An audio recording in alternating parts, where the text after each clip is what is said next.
Сайн байцгаана уу? Cis and Code клубын Unity тоглоом хөгжүүлэлтийн зураг хичээлийн эхний дугаар та бүхэнд хүргэх бэлэн болоод байна. Тэгэхээр Unity Technologies компани 2005 онд Unity-гийн анхны хөлбөрийг гаргаж байсан бол өнөөдөр Unity маань 27 платформ дээр тоглоом хөгжүүлэх боломжтой болж өргөжлөсөн юм аа. Unity маань өөрөө C#, Unity script буюу JavaScript болон бүх програмчлалын тусламжтайгаар тоглоом хөгжүүлдэг. Харин тэгвэл энэ хичээлийн дорш бүгдээрээ хамгийн түгээмэл болох C#-ийн талаар хэлсэн. Тэгэхээр юуны өмнө энэ дугаараараа та бүхэндээ тоглоом хөгжүүлэх орчноо бэлдэх болон Unity-гийн интерфейстэй танилцах дараа заах болно.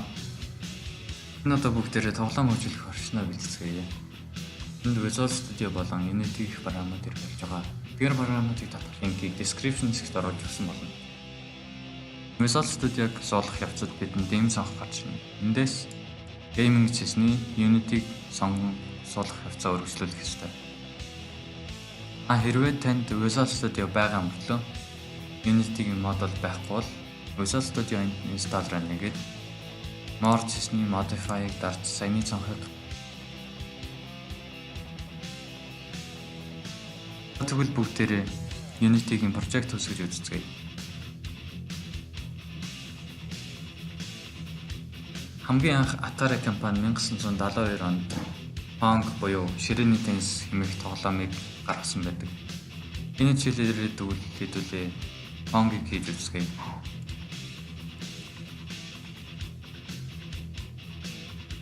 Pong маань өөрөө 2D тоглоом учраас 2D темплейтээс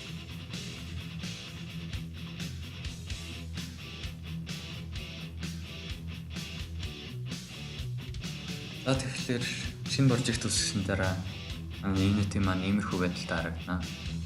Энд юу байна вэ гэхээр scene буюу тоглоом өрх хэсэг, hierarchy буюу scene дээр байгаа тоглоомын объектууд, project буюу гаднаас орж ирсэн аудио, дүрс, дуу, бичлэгний тусаалт, game буюу тоглоомоо туршиж үзэх хэсэг, inspector буюу тоглоомын объект болгоны шин чанарыг өөрчлөх зүйл байна. Тэгэхээр юуны өмнө бүгдээрээ тоглоомынхаа цохиор болон хан бөмбөг зэргийг өөртөө эзгэе. Тэр гаднаас оруулж ирэх project хэсэг дээр assets дотор sprites гэдэг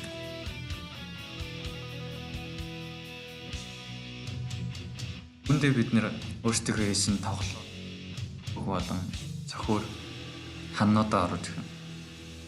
Тэр Photoshop-аа нэгээд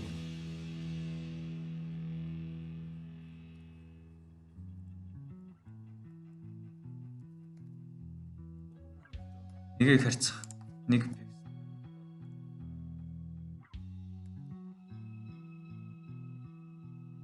хоёр талын цохиор тэрийг харьцах дөрвөн хэмжээтэй. Эрэс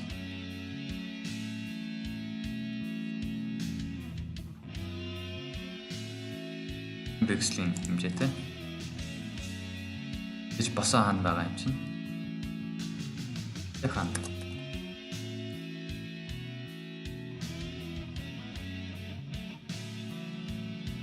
Бид нэрийг болгоцгоё.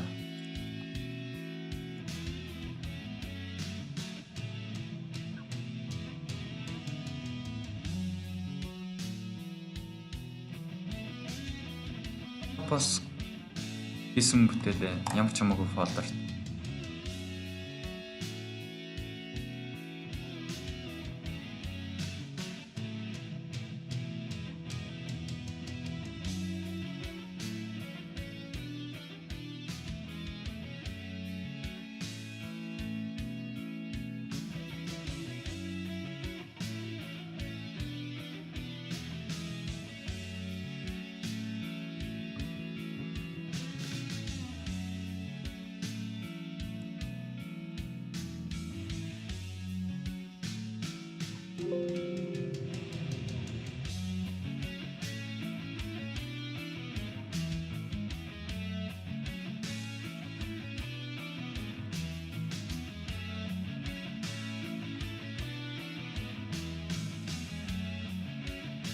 Ингээд тоглоомдоо шаардлагатай бүх зураг дүрснүүдийг өөртөө хийж дуусгалаа.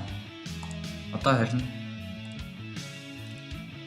хийсэн тоглоомынхаа спрайтуудыг тоглоом руу оруулцгаая.